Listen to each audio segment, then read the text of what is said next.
Is today marking the International Day for Disaster Risk Reduction. This year's event is being held in Isiolo County, and it comes at the backdrop of a wave of disasters that have rocked that county. Our reporter, George Maringa, is following up on this story and now joins us live for an update. George Maringa, very good afternoon to you. As we commemorate this specific day, what are the residents saying in regards to this?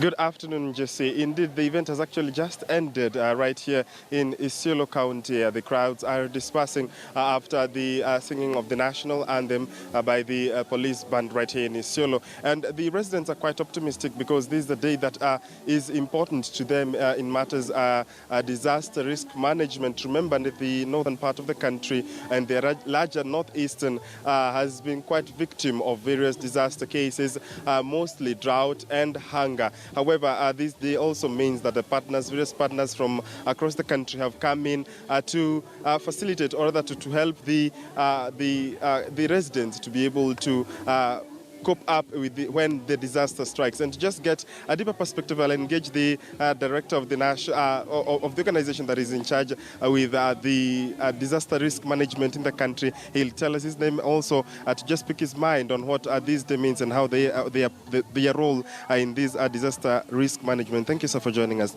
I'll start with your name, sir, and your designation and what your organization is doing to ensure that this northern part of the country, including Isiolo, is able to not only keep on relying on food handouts, on food donations and all others, but to also be self-sufficient and sustainable.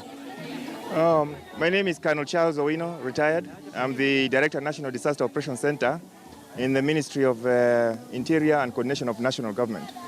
Now, with respect to what you've asked, the government is ensuring that first we map out the risks.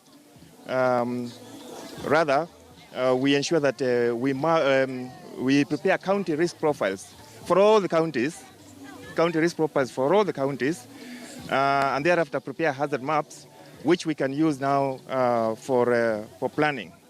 Okay, once we have the hazard maps, then we can know exactly which hazards are present in which areas of each county, especially Isiolo County, and then now we can take preventive, mitigative measures, and then prepare for any disasters that might result as a result of those disaster risks translating into disasters. But sir, Lieutenant, you mentioned the mapping out of these risk areas, but more often than not, you will admit that you have seen that disaster strikes and we appear not prepared. Where is the mismatch?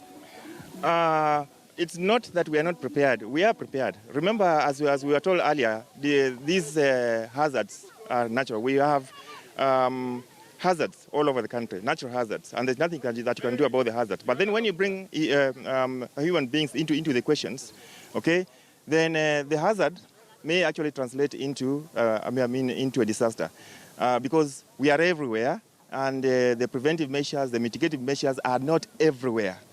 What the government is trying to do, based on the risks, the disaster risks that we mapped out, is to put is first of all to try to prevent those risks by putting in place proper intervention measures to try to mitigate, okay, to reduce the possible effect or impacts of those hazards, okay, of those disaster risks, so that they don't translate into disasters. But we know that eventually, whatever we do, we may not be able to completely ensure or prevent these disaster risks from translating into disasters, and therefore we must prepare. We must prepare for the possible consequence of those disasters actually translating into disaster risks, and therefore we must be able to respond.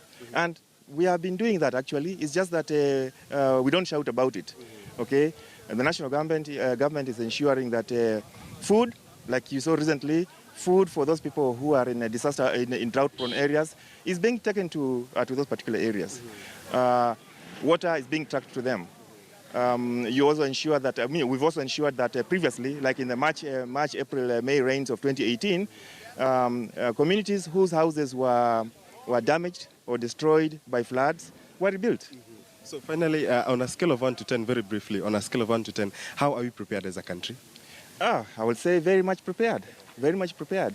Remember that every country has to be judged based on its resources. We are not like the United States. Okay, this is Kenya. Okay, and you have to consider the kind of resources that we have, the kind of legal institution, legal and institution DRM infrastructure that we have. But all these things are being carried out, and I think the government is doing its best in ensuring that we maintain the lives. Okay, we don't have any that these disaster risks do not translate into disasters and lead to deaths, and that also we maintain the livelihoods of our communities. Thank you very much, Jesse. That has been retired Colonel Charles Owino, the director of the National Disaster Operations Center, just talking to us about this day. And as they have one of the resolutions they have made or told the residents here is that they will be prepared to ensure that they mitigate these disasters that especially strike this northern part of the country. Just to remind you, earlier in the year we did have the drought diaries where Isiolo was one of the affected counties. So we wait and see, or we hope that these actually will translate into better results, and the people or the residents of this part of the country will be able to handle, or proper mitigation measures will be put in place. Back to you, Jesse. All right, many thanks. Our reporter George Maringa right there covering that particular event.